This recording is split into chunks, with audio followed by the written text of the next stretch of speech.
آج ہم ایک ایسی لڑکی کی کہانی کے بارے میں بات کرنے جا رہے ہیں جس میں محبت بھی ہے، انتظار بھی اور آزمائش بھی، اور ایک ایسا سبق بھی جو شاید ہر شادی شدہ جوڑے کو سوچنے پر مجبور کر دے۔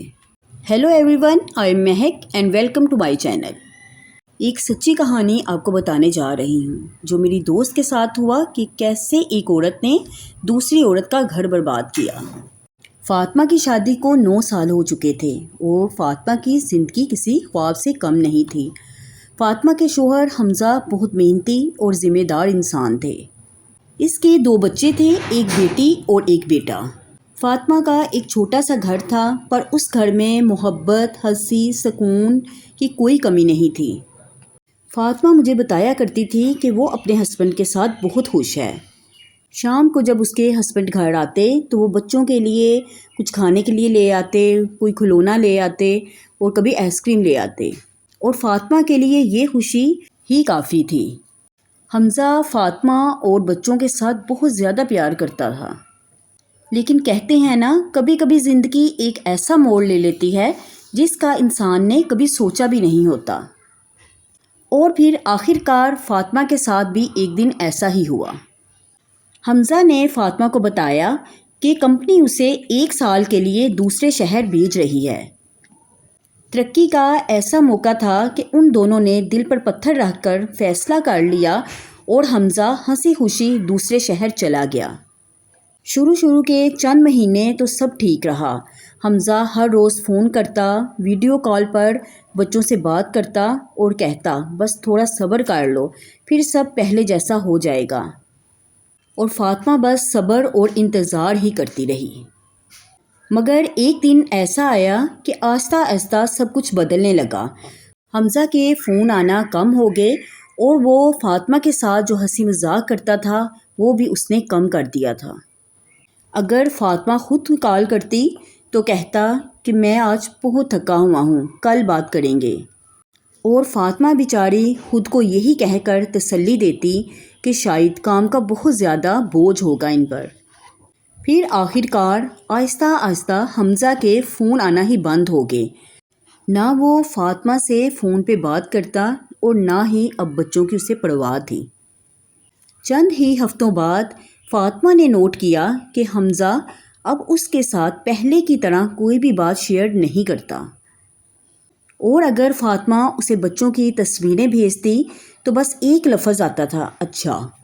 تب فاطمہ نے مجھے بتایا کہ اس کے دل میں ایک عجیب سی بے چینی رہنے لگی اور تھوڑا سا اس کو شک ہونے لگا کہ مسئلہ کچھ اور ہے۔ ایک رات جب فاطمہ نے فون کیا تو حمزہ نے کہا میں میٹنگ میں ہوں، میں تمہارے ساتھ بات نہیں کر سکتا۔ فاطمہ ساری رات حمزہ کے فون کا انتظار کرتی رہی اور جاگتی رہی۔ نیکسٹ ڈے فاطمہ کو اس کے کسی رشتہ دار کا فون آیا جس نے حمزہ کو کسی عورت کے ساتھ دیکھا تھا۔ اس نے فاطمہ کو سارا واقعہ بتایا۔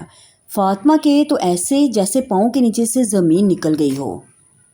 اس نے فاطمہ کو بتایا کہ اس نے حمزہ کو کسی عورت کے ساتھ 2 بار کسی ریسٹورانٹ میں دیکھا ہے۔ تب فاطمہ نے حمزہ کو فون کیا اور سب بتایا۔ حمزہ نے کہا ہاں یہ سب سچ ہے۔ حمزہ کے ساتھ کوئی عورت آفس میں کام کرتی تھی اور وہ اس عورت کے ساتھ نکاح کر چکا تھا، اور اس عورت کے بھی 3 بچے تھے۔ اس نے اپنے پہلے شوہر سے طلاق لے لی تھی اور حمزہ 3 بچوں سمیت اس عورت کو ایکسیپٹ کر چکا تھا۔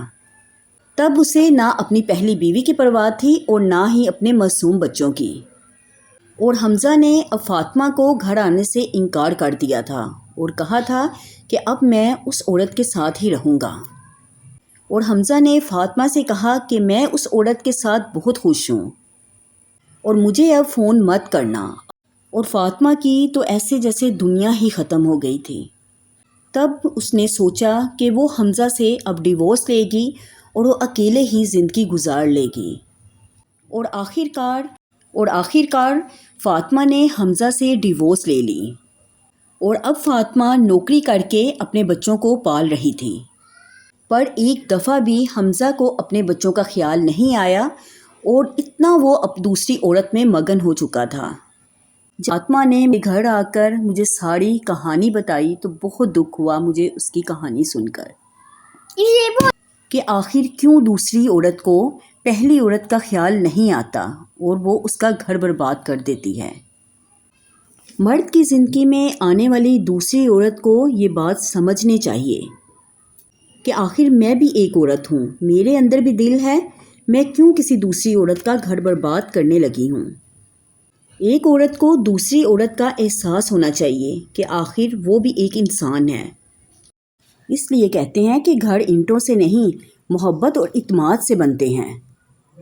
لیکن جب کوئی تیسرا بندہ جان بوجھ کر اس محبت کے درمیان میں آ جائے تو برسوں کی محبت بھی لمحوں میں بکھر جاتی ہے۔ یاد رکھیں سسٹر، کسی کی خوشیاں چھین کر اپنی خوشیاں کبھی قائم نہیں رہتی، کیونکہ جو تکلیف آج ہم کسی اور کو دیتے ہیں، زندگی اکثر وہی سبق کسی نہ کسی شکل میں ہمیں ضرور سکھا دیتی ہے۔ امید کرتی ہوں کہ فاطمہ کی آج کی اس کہانی سے کوئی بھی عورت کسی دوسری عورت کا گھر خراب نہیں کرے گی، اور مرد کو بھی کوئی بھی فیصلہ لینے سے پہلے اپنے بچوں اور بیوی کے بارے میں ضرور سوچنا ہوگا کہ اس کے اس فیصلے سے پہلی بیوی کتنی تکلیف سے گزرے گی۔ اگر آپ بھی میری ان باتوں سے اتفاق کرتی ہیں تو کمنٹ میں ہاں ضرور لکھیے گا، اور ویڈیو کو لائک سبسکرائب کرنا مت بھولیے گا۔ اپنا خیال رکھیے گا۔ اللہ حافظ۔